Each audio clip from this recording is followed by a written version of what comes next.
Hello guys and welcome back to another deck profile video here on my YouTube channel. My name is Abra and I got a very special guest today. Introduce yourself. Hey, my name is Thanh, also known as Taisu. I went top 16 in Bonn regional. Yep, top 16 in Bonn with BY Luffy. My favorite deck of all time. First question, why BY Luffy? I play BY since EB01 and it's since then my favorite deck. Okay, yeah. Deck is very strong with PRB02. There's a new card that should be the reason why BY is back, I would say, with the new 5-cost ace. Was that the main reason why you decided to bring BY Luffy back to life? Yes, without the ace you probably couldn't play this deck anymore since you don't have the resources to recycle or do anything in the late game or late run. So the ace is just the small replacement for Gecko Moria, the 8 the 8 cost, I would say. Yes. Okay, and Probably, yeah. oh sorry, probably I think it's maybe better in a different way than the Gecko in this Oh, deck. okay, hot take. But you are the one that achieved top 16 with BY Luffy in PRB02. It was the first region of Alibaba, and it was in Bonn. Very nice to see BY Luffy back in live. And you also played on stream 2 times. But we are coming to the matchups later. You are playing a very interesting list. So, guys, you definitely need to stay tuned for that deck profile. This list is very crazy. So, I would say let's start with the first cards of your deck. So first of all, I play 4 of the PRB aces, which makes the deck playable again. Then I play just 2 rush aces because I want to have the consistency of more of the big bodies that I can search or even play out. So I never stuck on any pieces that I miss. Then I play 4 of the blocker sabo of OPO12. This card is very important. Okay, that would be my question. How important is this card? This card is very important since it is another awakener for yourself and it cycles a lot of cards. This makes the deck more consistent and you get way more info about the deck. And you have the +3 ability that could be very important, especially against yellow decks because of Zeus. So yeah, that's a very strong card, definitely. Yeah, very important against yellow decks and also blue decks since they can't remove it easily with Gravity Tiger. Oh, you're right, yeah. Then I choose to play 3 of the black sabos. I probably would consider to cut some of them if I will change my deck list. Oh, okay. Since this card is not that important, it's just another blocker for your board, so you can start a game and you can choose to protect your board against against Godfred or against Bonnie for the 9-cost Shanks. Oh yeah, you're right. Usually it's just a deck cycle. That's right. So the new Sabo, the yellow one, definitely a better choice to play. In my opinion, yes.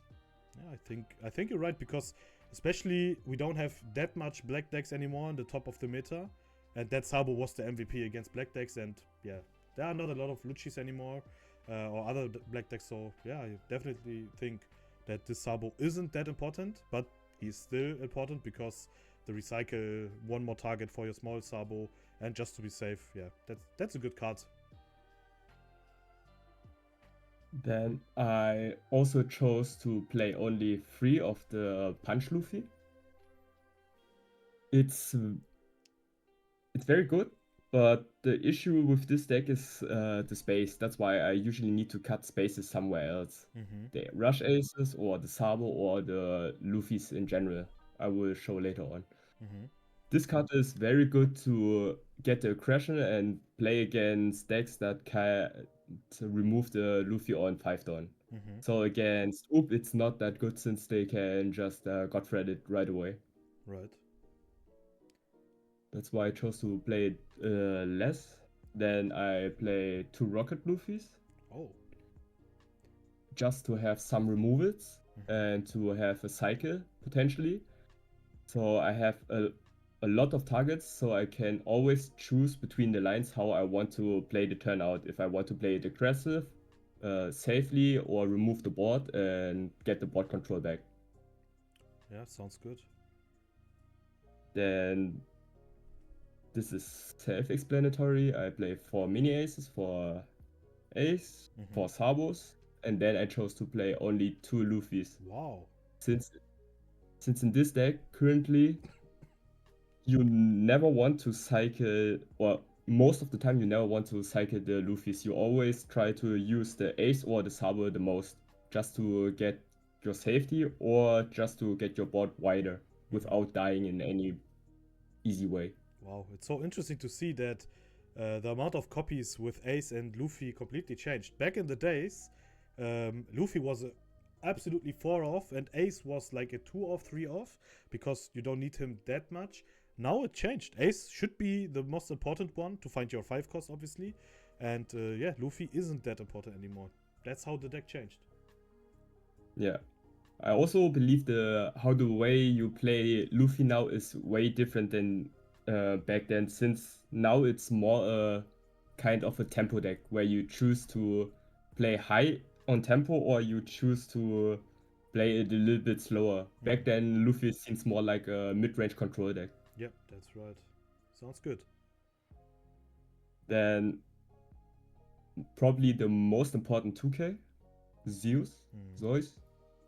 Just to have some removal, especially important against Bonnie, against Grape if they don't have stage, and against Oop it can be helpful against the Rosinante, and also it's Awakener. I really prefer to have 2Ks and more cards in the deck that helps me to self-awaken, since everyone or most of the people knows that they shouldn't attack BY to staff myself. Yep, and a card like Zeus or some other cards that you will show will definitely help you. Then I play 4 Flampe, the probably most efficient Awakener to take your life and get some card draws. Then I chose to play 2 Hiyuris, just to have an option to awaken myself on 2 lives with Sabo or Luffy. Then there is the searchers that I play. I chose to play 4 of the Garbs and only 3 searcher events. Usually you prefer to play more searcher events to have more consistency around the deck, but since I prefer to have more options, I chose to play a lot of 2 or 3 offs to have some space to put some tags and to put some new cards in there. We will definitely see the new cards that, yeah, really surprised us, because you played 2 times on stream. I saw your list and then I was like, wow, what is this list? What is happening right now? And we will see that you're playing 2 cards that are very spicy. Let's see them. So I play 3 events, Let's Meet Again. Those events are very, very important since there is no Gecko. And this deck has also issues with card draws, since this deck is balanced around how many cards you can manage to save and to cycle in the later games. This card allows you to use it as a counter event for 2 dons, and if you have 0 life, you can draw 1 card. This is basically just a cycle, a counter cycle, so you never get a minus card in hand if you need to counter. Yeah, we call it, when we casted your games, we call it a small giant. Yes. Very strong card. And this is probably the mini small giant. The mini small giant, yeah, right. That's the Gum Jet Spear. It does the same. It almost the same. It costs just 1 don and is a 2k counter. Yep, 2k counter, but you can also draw a card if you have 0 life, yeah? Yes. Wow. So 5 event cards in BY Luffy. That's something new to me. But since 8-cost Maria is not allowed to be played anymore, you have the space to pass turns with some dons. There was one situation where you pass with, I think, 5 dons. That's how you play this deck right now, yeah? There's some way you can play around 5 dons. the part where what I was thinking is that I can leave a lot of dons open since I play mini ace and leader ability and have still 6 dons open. And since my board is pretty wide and also most of the time has either 7k or 8k attack swings, I don't need to attach dons just to start the game a little bit out. Since my board is pretty wide. That makes definitely a lot of sense. That was one of the problems of BY without Maria.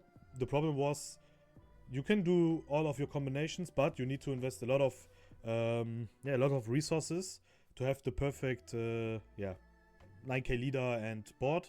And then with the rest of the dons, normally you just attach and do way too much power swings, like 11, 12, 13, 14k swings, because you cannot do anything else. But with some counter events, especially if your opponent did not expect cards like this to have the 4k plus, and you can draw one card. Wow, that's very interesting. And my question now, why did you decide to play especially these two cards? Of course, one of them, the one cost event, is from the starter deck from BY Luffy. But how did this combo came into your mind? That's very interesting to know. This card combination is not the idea from myself. I got the information from a local, basically, since someone tried to play these events, and I figured that the card might have some good intentions for this deck. I wanted to try them myself. And since these cards are not very known, at least, I think both are not very far known, that you can at least get in Bonn a very, very good run with it, since you can bait a lot of people. Wow, that's so surprising to see. And my next question, you are definitely happy with the ratio of these cards, or do you think maybe to play one more copy of the one cost event, or 4 copies even of the 2 cost event, or 3 of 2 of is fine for you? I think personally I would play around 2 events of the searcher events just to have more cards to play around. Probably cut one of the black Sabo since you don't need them necessarily, but if you have them in trash you can just use it anyways. And then probably change the ratios or the ratios around the events. Just because the value of the cards are decreasing in the further tournaments because people know about it. Makes sense. What about Black Vortex? Did you test Black Vortex for this deck? I have tried it, but I actually don't think it's very necessary to have the Black Vortex. The Black Vortex is basically good into Sorrow, maybe the Mirror if you can bait each other, or if you even have the matchup, or you against Teach. But most of the people will have it on the radar and will try to play around it. Makes sense, yeah. Definitely a good point there. Again, another question. With that new 5-cost Sabo, Ace, I mean, the PRB02 Ace, what is the best combo to do with this deck and with this new card? Because this card is the main reason why BY Luffy is back. So we have to try to explain why this card is so strong and what is the best combo, in your opinion, to play out. And let's say with 10 Don or 8 Don or 6 Don, what is the moment when you try to do the first time lead ability and so on and so on? So I usually try to get down on my life as fast as I can, and usually it's around 8, 9 or 10 Dons. And if I manage to do that, I prefer to play on the 9 Don, for example. I use leader ability, play the ace hard, just to get a mini out of the trash, and play one of the big buddies and play another mini. So I use 9 Dons and have 3 buddies for my big buddies, just to have a wider range. I usually prefer to play this ace just like this, than just to try to discard it. Just to have a wider board, even though I need to use more dons for it. Yeah, definitely makes sense. This ace is such a good card. I think I need to try to play this deck and need to bring it to locals or even to a regional. Since now I will definitely play in Utrecht. back in the days, everyone know that I was also a BY Luffy main, and your game plan, and especially this spicy deck list, I think a lot of people are inspired now to bring BY Luffy back to life. But let's talk about your matchups, Swiss and Top Card. Let's start with your Swiss matchup, because I think you played against a lot of interesting matchups, and at the end your result was also very strong. 9-1 in Swiss with BY Luffy is something very strong. So let's go into your matchups. So my first matchup was BY Nami. This matchup is technically speaking a very bad matchup for me, since the Nochiko can bounce everything on my board, and also if they play the Wano package, they play Odin, and the Odin is usually not removable for me. So this matchup is very, very hard for me. The main point why I won this is that BY Nami doesn't know what BY Luffy does. So he didn't know the matchup, and he tried to swing in myself and also played the 2-cost teach. So the 2-cost teach helps him to psychic cards and have bigger swings. But the main issue with that is that BY Luffy also will always take the life. So he technically makes -1 card. So he has less cards to play around in the later stages. That's right, yeah. Then I played against one Sonji. The Sonji matchup seemed very, very good for me. I don't know if the player didn't know how to play the matchup, but I believe this matchup is not very easy for the Sonji, since it only bounces around low bodies and have low swings. And I'm always trying to chill on 9k and have my 7k swings and try to save myself. And usually I try to keep my events safely, so they never get the info when I discard it. So I always try to not to use them early on, just in the later stages, just to have more of an advantage of knowledge. Yep. Then I had 2 GPs. One of them was Neffen. Against Neffen, it was very closely at the end, because he went for lethal, and he technically had mathematical lethal, but I had both events and baited him into going for lethal, so I could win in the next turn. Wow. So he tried to swing on the end. He tried to swing 4 times 9k. I countered. I had 2 2ks and 2 events.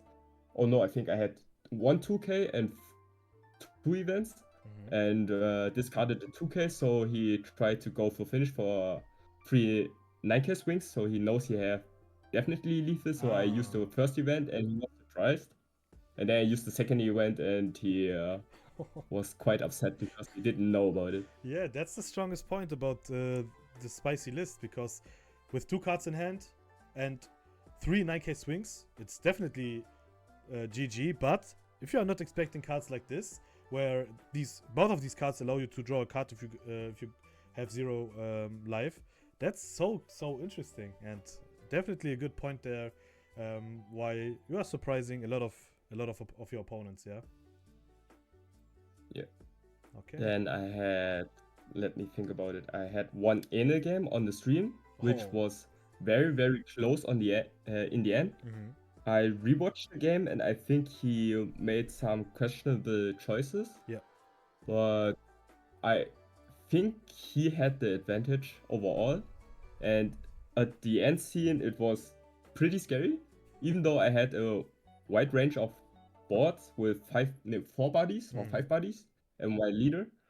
And I also remember clearly that I kept the ace safely and threw into the mini Luffy. So I chose to not use my leader ability early, since I wanted to use the ace into the big ace into the rush ace to have my rush ace as another attacker and a bigger swing with my leader. But he triggered on the first life privilege. I was surprised, or actually thought about it. Then I used the mini Luffy to clear the Brûlé, swung again, and he triggered another Brûlé and could get another life. And then I only had 3 swings, and there was only the option to win if he doesn't have a third trigger. Yep. And it was very thrilling. Boah, it was so close. This was our highlight game of the whole weekend. Double Brûlé, but you had the perfect turn with Rocket Luffy to get rid of Brûlé, with Rush Ace, every single card that you need to have, and it was enough at the end, so you definitely won this one against NL. But what do you think about the NL matchup and the GP matchup, of course? Because GP, one of the, if not the most played deck right now with UP. How do you feel with BY Luffy against GP and against NL? So I personally think that I like the GP matchup more since it's more predictable than Yellow Enel game, since it is so trigger heavy.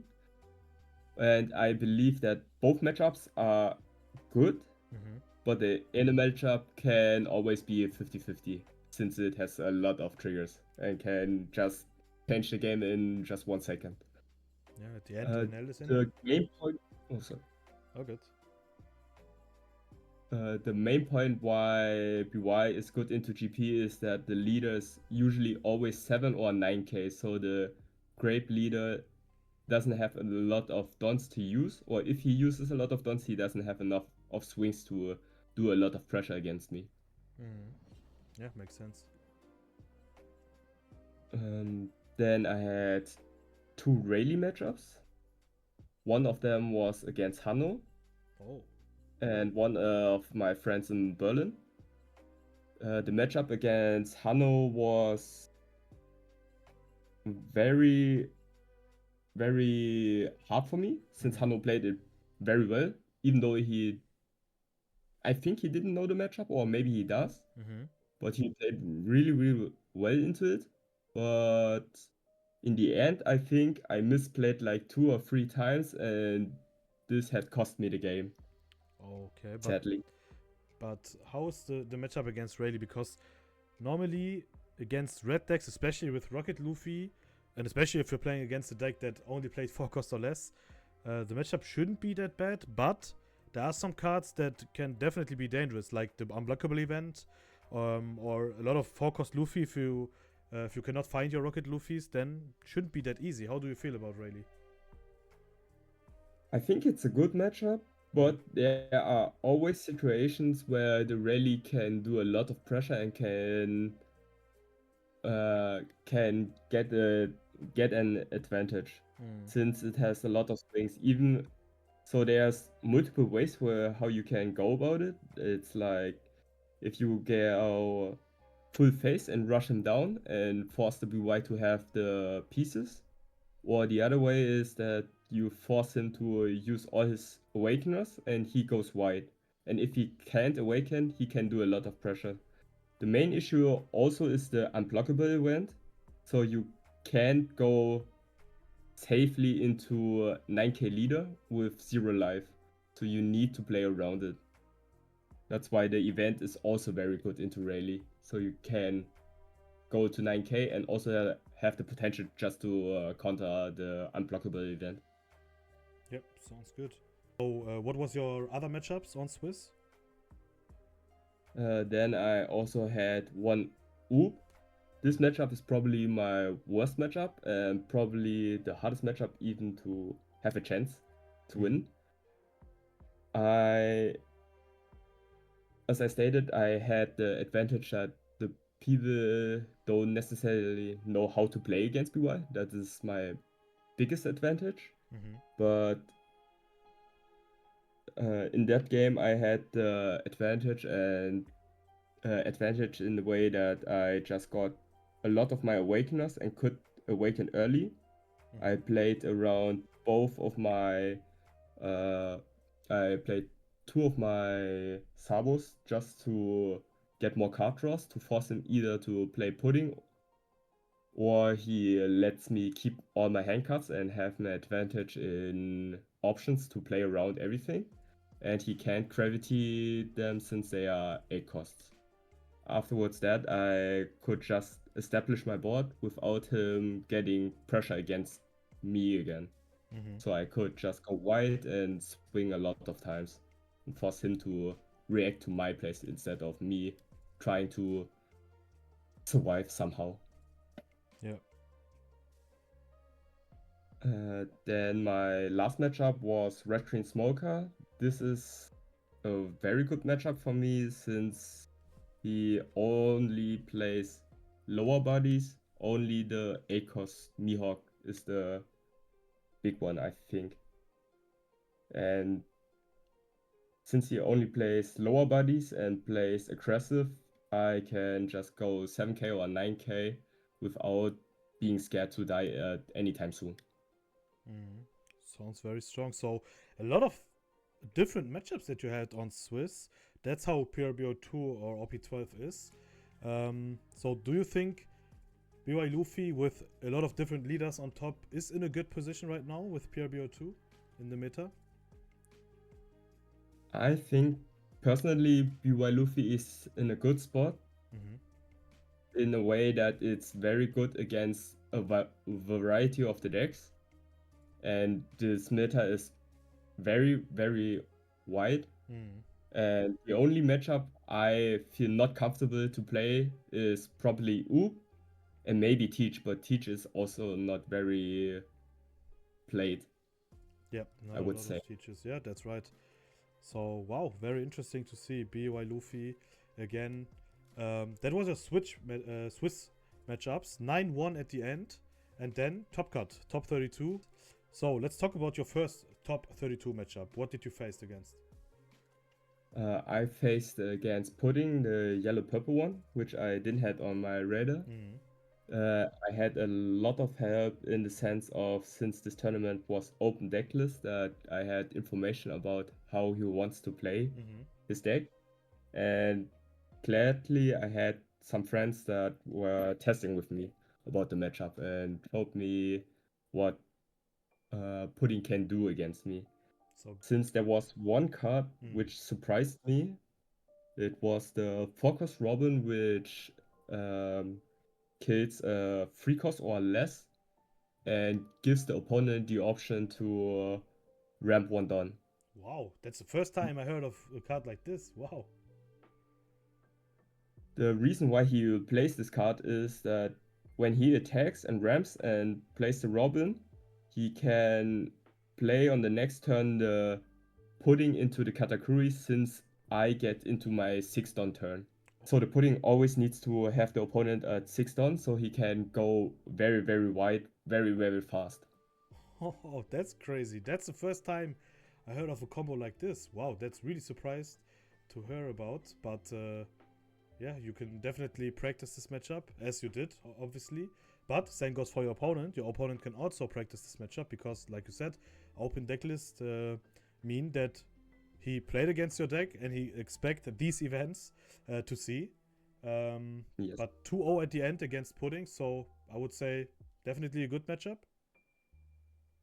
I thought at first it was a very, very bad matchup before, since I played against it before the Gecko ban. And this deck is very fast in ramping and has a lot of big bodies which he can deploy early on. Now it's like I'm very fast on tempo and have a wide board and can do a lot of pressure. He doesn't have time to play all the big bodies. Yeah, definitely makes sense. He also told me he was practicing into the night and couldn't figure it out and thought it was a very, very bad matchup for him. Oh, okay. So we both thought we had a bad matchup, but I think he tested it more than I myself tested the matchup. Very interesting. And then top 16, very nice achievement. But what did you face? Because that was your last game or your last round in Top Cut. I faced against Luffy, and I think that matchup I played very, very poorly. Besides that, it was a very bad matchup for me, and I probably didn't have any chance, even though if I could have played it perfectly, in my opinion. Because he played the matchup very, very well. he didn't know how to play against BY and how to play on his strong side. There was in game 1 pudding, which just denied my entire game since I had 9 hand cards. He puddinged me and I couldn't awaken on my next turn since I drew nothing to awaken. So I was stalled another turn to put a lot of pressure on him. And the second game was, I would say, a bit unfortunate for me, I would guess, since he triggered on the first live It's the Die for to ramp and hit Sanji into Mihawk blind, and afterwards the Sanji into Rush Luffy. So he had 4 9-cost buddies on the board, and I just tried to hope that he was picked up and tried to go for finish and hope. Yeah, that was very unlucky. But like you said, the matchup against Yup is very hard. I would say it's not unwinnable, but it is definitely hard for BY. That's right, yeah. But top 16 at the end, that's a great achievement. So, are you happy with your result?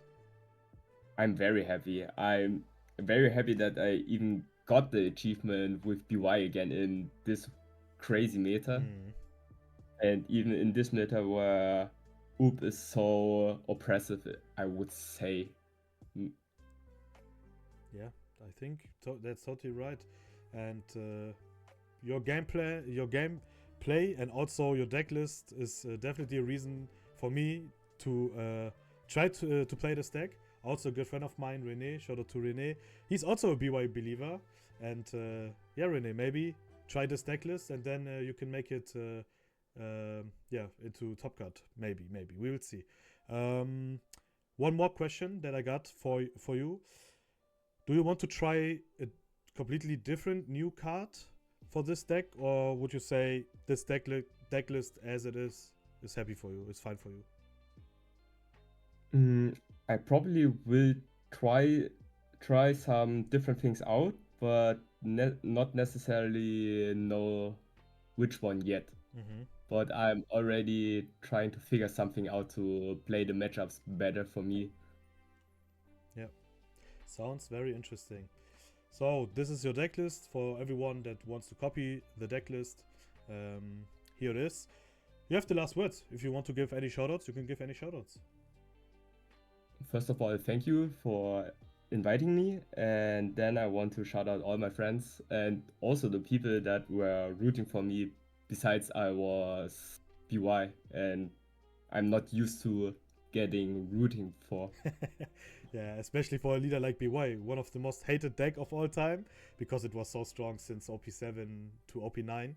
Now everyone was rooting for you, because now I think the deck changed a lot. Without Moria, I would say it's very hard to pilot this deck on a high level, and especially with a deck list like this, means to me that you practice a lot with this deck, and you need to be honest. Do you was comfortable and positive before this event starts with your deck list and with your practice time that you had with this deck? So how do you feel before this event? So I was very confident and comfortable in every other matchup besides Oop. And my intention was that if I'm lucky, I face less UPs, or I have a maximum of 3 or 4 UP players I play against, and I might be able to win 1 or 2 of them just to make it to the top cut.